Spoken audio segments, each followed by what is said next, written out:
first red flag didn't wave it, whispered. It was a small moment. One of those offhand comments you tell yourself not to overthink. We were out at this cozy little jazz bar she liked, the kind where the lights are low and everyone's pretending. They've been into Coltrane since birth. She leaned across the table, sipped her wine, and said, I don't really like when you talk about your friends so much.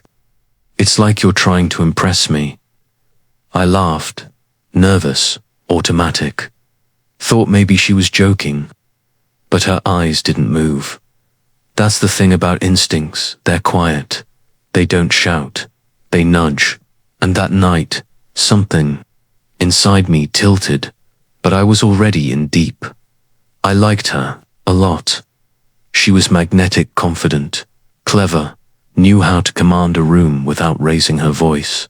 So I ignored the twinge, smiled through it, told myself I was being sensitive, that maybe she was just being honest.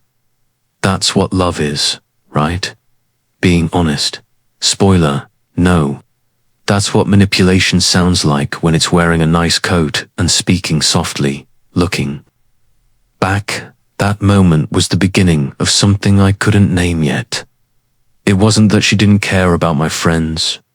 It was that she wanted to control the version of myself I was allowed to bring into the relationship.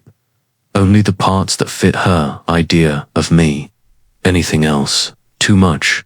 And I let it happen, I think. That's the part that stings most in hindsight. Not just what she said or did, but how willingly I handed her the scissors to trim pieces off me. How easily I convinced myself that being liked meant being smaller. Over time, I started editing myself in real time, skipping stories, rewording things, leaving out anything that might earn me a sigh or a passive-aggressive silence. I've learned since then, love doesn't make you second-guess who you are. But she had this way of packaging criticism as concern, of disguising disapproval as intimacy. And I kept buying it, because when it was good, my God, it was addictive. The kind of connection that made you feel chosen, special, like she'd pulled you out of a crowd, and decided you were the one she'd finally open up to. That's the trap. Toxic love doesn't feel bad at first. It feels like a secret, like being let into a world no one else gets to see. But soon enough, that world becomes smaller. The rules get stricter. The light shifts. And one night, you find yourself laughing at something you don't think is funny, just to keep the peace. You think you're keeping the relationship intact. What you're really doing is erasing yourself. Now, some people might call this overthinking, or say, I'm reading too much into a simple comment. But here's the academic bit for the night: emotional invalidation. It's when someone subtly dismisses your reality over and over, until you start questioning it too. That's what was happening. She didn't scream. She didn't throw things. She just recalibrated me, slowly, and I let her. So, if you ever hear a small voice inside saying that felt off, even when everything else seems picture perfect, listen to it. Because that whisper, it might be your soul asking you not to disappear. The next flag didn't come waving in the wind. It came in the shape of a sentence I still remember word for word. I didn't do anything wrong. You just took it the wrong way. We'd just had a disagreement. Nothing explosive, nothing. You'd write a country song about I had told her something made me feel small. Just that. I wasn't accusing, just sharing. And instead of listening, she twisted the lens, handed it back to me, and made me doubt my own reaction. It's a subtle kind of erosion, being made to question whether what you felt was valid. At first it sounds logical, reasonable even. I remember nodding, thinking, well, maybe I did overreact. Maybe I was being too sensitive. That's the thing. People who never apologize don't always seem cruel. Sometimes they just seem confident, composed, like they've already analyzed the situation and determined they couldn't possibly be at fault. But over time, you start to see the pattern. The "I was just joking." The "you're being dramatic." The "this always happens when you get tired." They aren't explanations, they're excuses. And what's worse, they're often delivered so calmly that you start to feel like you're the one making the scene. There's an old saying from therapy. Circles gaslighting doesn't start with making you feel crazy. It starts with making you feel confused. And once confusion sets in, control slips in right behind it. The night it all clicked for me. She had just brushed off something deeply important to me, some news I was excited to share. Her response, "Oh, that's nice, I guess. Nothing more." And I stood there, holding my phone like a kid with a crumpled drawing, waiting for applause that never came. That was the moment I realized this woman wasn't incapable of understanding me. She was unwilling to validate me. Big difference. When people won't take responsibility, they'll do anything to avoid it. They'll rewrite the timeline, reframe the story, turn your feelings into the crime. You end up doing emotional calculus, trying to figure out how to explain your hurt in a way that won't offend them. That's not love.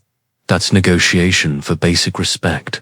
And let's be honest, people screw up, all of us. But when someone loves you, they own it. Even if they didn't mean to hurt you, they'll acknowledge it happened.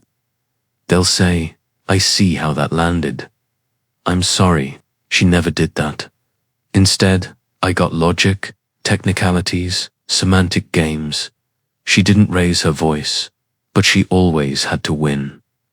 I once read that in healthy relationships, apologies outnumber justifications. And that hit me harder than I expected. Because in hours, I could count her apologies on one hand and still have fingers left over. Meanwhile, I was apologizing for everything. My tone, my timing, my feelings.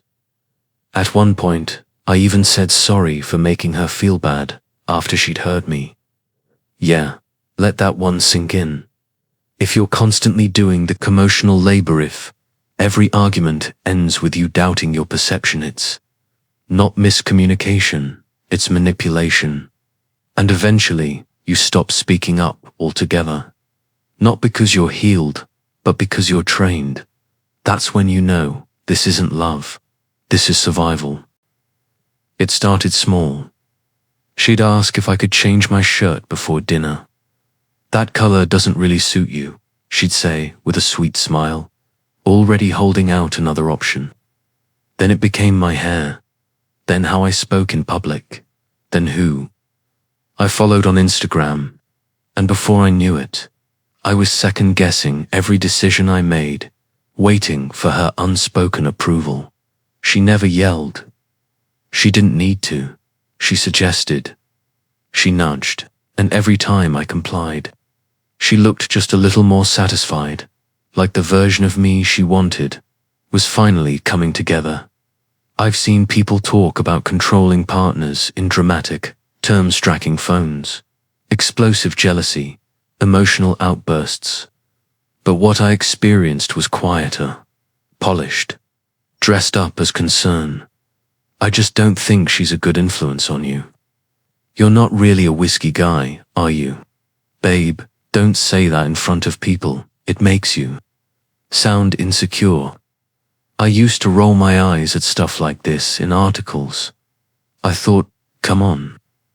If someone loves you, they're just trying to help you be better. But this wasn't help. This was an audition. Every day. For a role in a script I hadn't written. It took me a long time to see that control doesn't always come with shouting.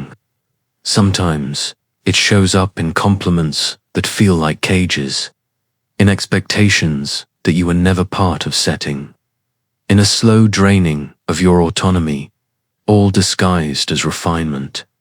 She didn't want a partner. She wanted a project. There's an academic term for this covert narcissistic control. It doesn't scream, it smiles. It offers advice until you stop trusting your own instincts. One night, I wore something I liked to a mutual friend's birthday. Nothing fancy, just a navy button-up and jeans. She looked me up and down and said, "You're going out like that." I changed, not because I agreed, but because I didn't want to have the fight again, and that's when it clicked. I wasn't just afraid of conflict. I was afraid of her disappointment. That look, that sigh, that subtle way she'd withdraw affection like I'd broken some invisible rule. She never told me what the rules were. I was just expected to know. The worst part, she always made it seem like she was doing me a favor. "I just want you to be the best version of yourself," she'd say, cupping my face like it was love. But here's the truth. If someone loves you conditionally, it's not love, it's performance, management. And if your identity starts shrinking to fit someone else's preferences, that's not growth. That's ERASURE. It took a friend, brutally honest one, to snap me out of it. We were out for lunch, and she said, "You're quieter now, like all the time. It's weird." And I realized I'd gotten so used to adjusting myself that I couldn't tell when I was being real anymore. That's what happens when you're constantly managed. You lose track of who you were before you started conforming. So, if you ever find yourself walking on eggshells that someone insists are made of love, do yourself a favor. Stop, take a deep breath, and ask, who am I shrinking for? Because love should expand you, not edit you. I remember the first time I went completely silent during a fight. Not because I had nothing to say, but because I knew saying anything would only make it worse. It was a slow realization, like walking into a room and only later noticing how stale the air feels. She hated my silence. Not in the worried, talk to me, I care kind of way.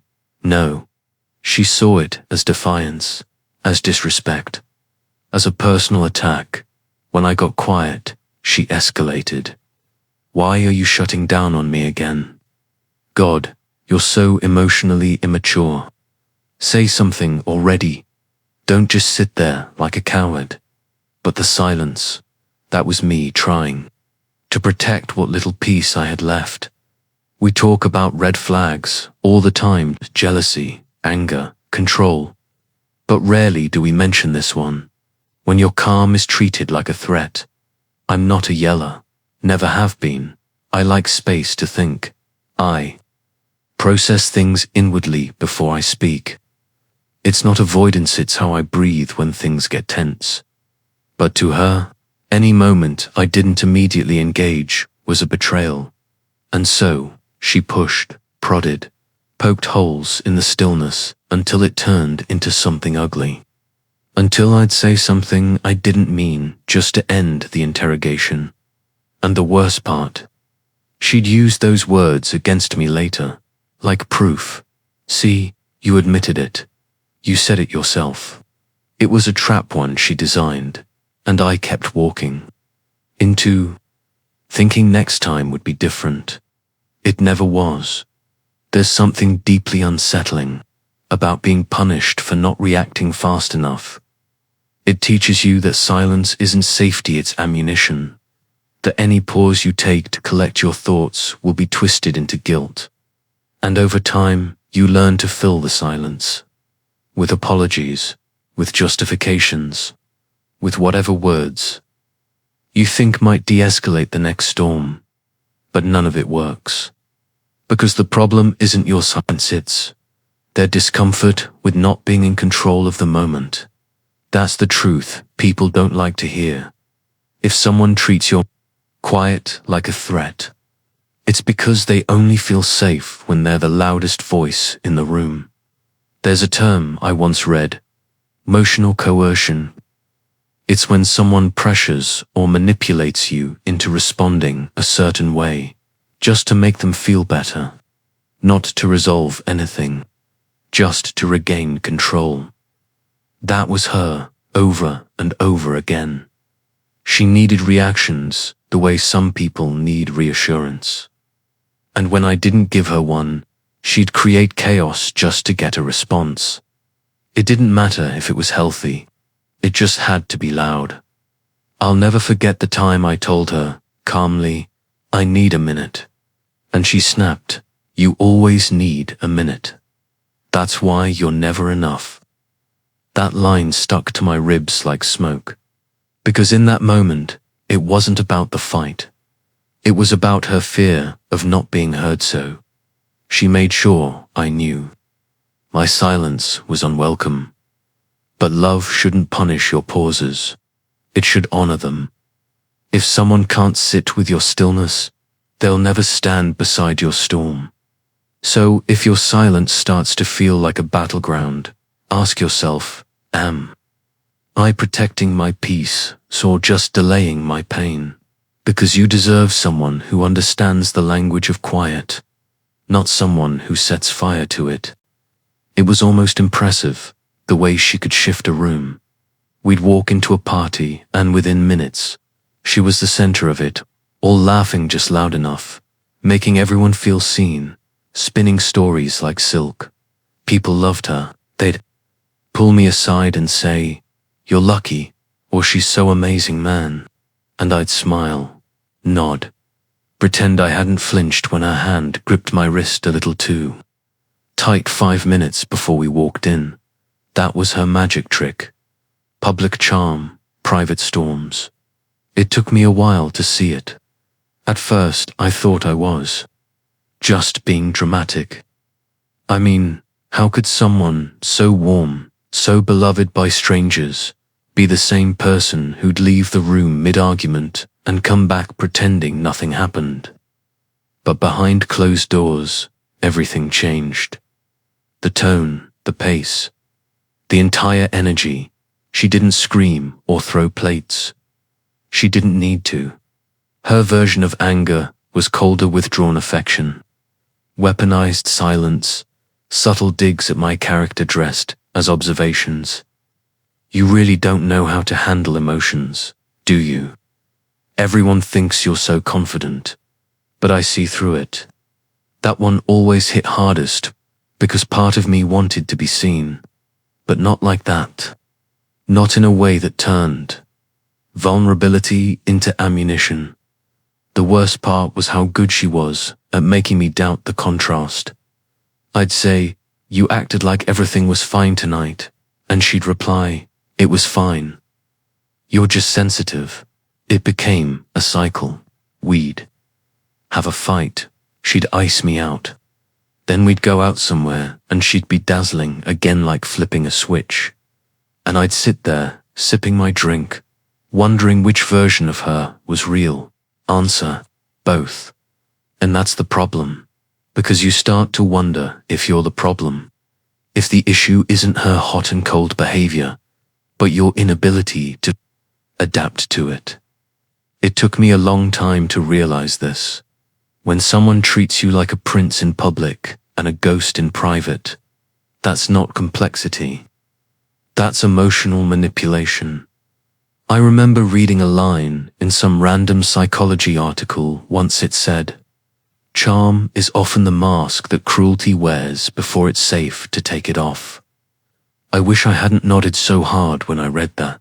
There's also this academic concept called splitting, where people separate the public and private parts of their identity so drastically that they become different people depending on who's watching. With her, I lived in the split, and it made me feel invisible, like I was dating two women. One the world adored, and one only I knew, the one who kept score, who used kindness like currency, who believed every disagreement was a personal attack. She was never cruel in front of others, not even close. That's what made it harder. I had no witnesses, just a slow, private erosion of my self-worth that no one else could validate. Eventually, I stopped talking about her to my friends. What was I supposed to say? She made me feel small again last night, but don't worry, she crushed it at brunch this morning. You can't explain that kind of duality. Not easily, and that's how people like her stay adored. They curate their image so carefully that when you finally leave, others don't believe you. Really, but she's so nice. Yeah, I know. She was nice to everyone but me. There's a difference between being wanted and being watched. At first, I mistook her attention for affection. It felt good flattering, even the way she'd light up when I walked into a room. The long looks, the "I miss you" already texts. 5 minutes after we said goodbye, I thought it meant passion, connection, that intense kind of love people write poems about. But it wasn't long before it started feeling tight. She'd ask who I was texting, not playfully, but like it was an exam and I might fail. She'd scroll through my playlists and say things like, "That's a breakup song. You thinking about someone?" She'd pause on my photos, zoom in and ask, "Who took this?" Not curious, not casual, controlled. I used to think jealousy was a sign of love, that if someone was a little possessive, it just meant they cared, that they wanted you, only you, and didn't want to lose you. But caring doesn't feel like surveillance. She'd say things like, "I only ask because I love you so much. You know how icily people lie, right? It's not you, I don't trust, it's them." Classic lines. It took me months to realize that what I was experiencing wasn't desire, it was fear wearing a costume. Her fear that I might drift, that I might find comfort in someone else, that I might not need her the way she needed me. 2. There's an academic term for this: anxious, preoccupied attachment. It's when someone feels intense love, but also deep insecurity. And so they tighten the grip. They monitor.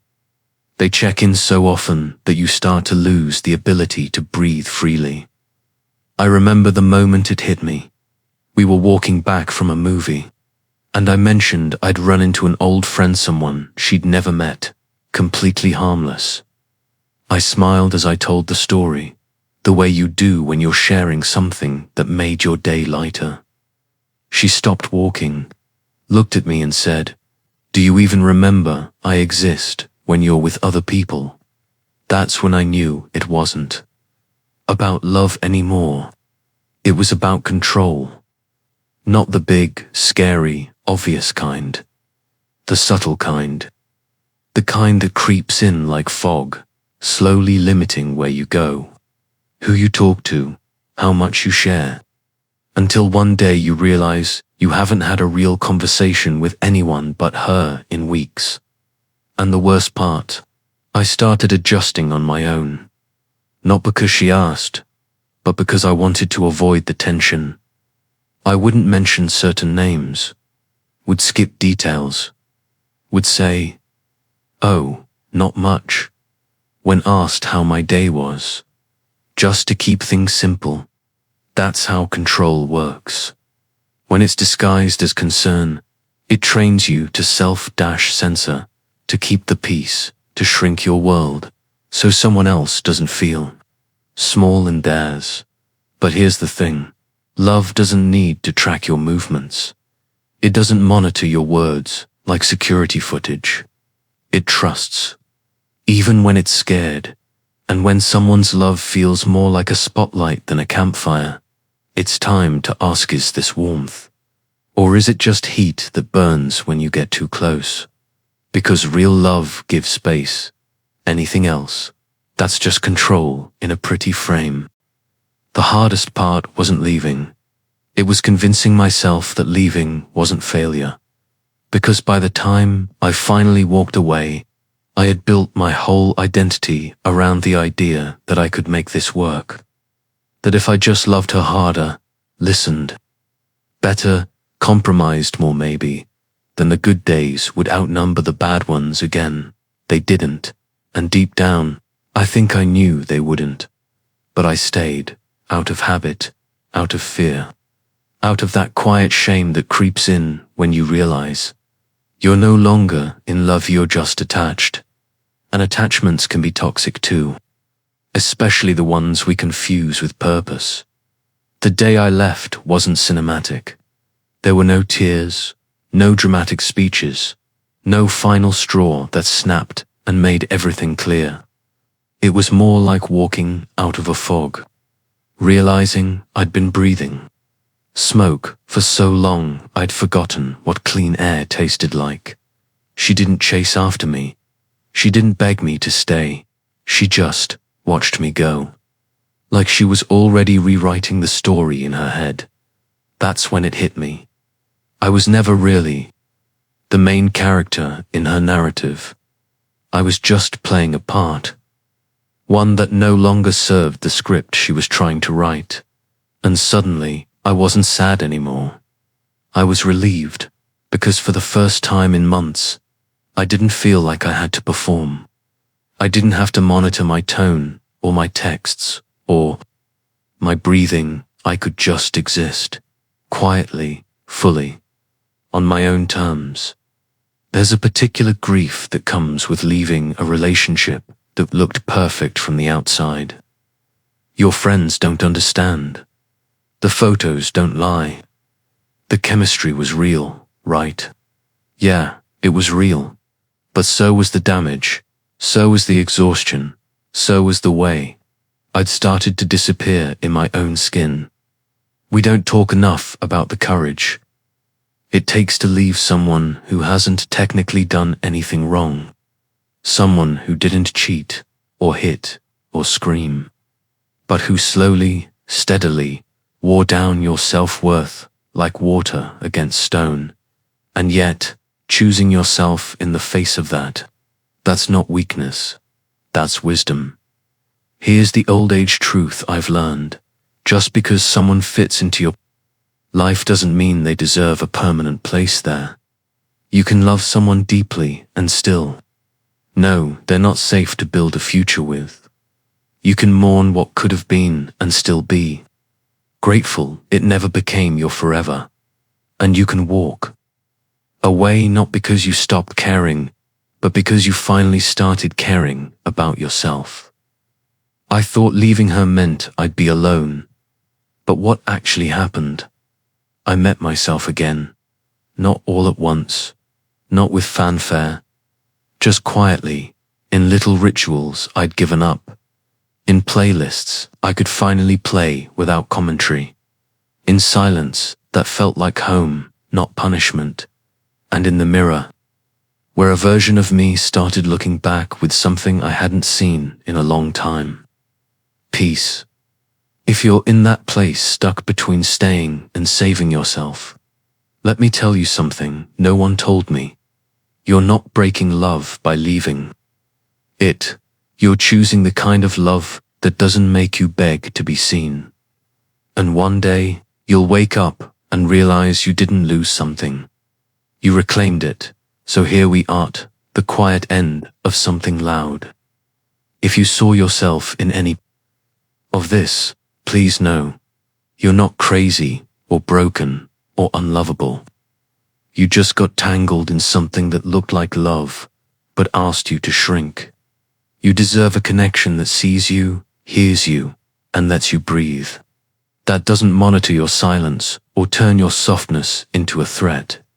You deserve peace. That doesn't arrive with apology. So close your eyes. Let the ache soften. And when you're ready, choose you. Good night.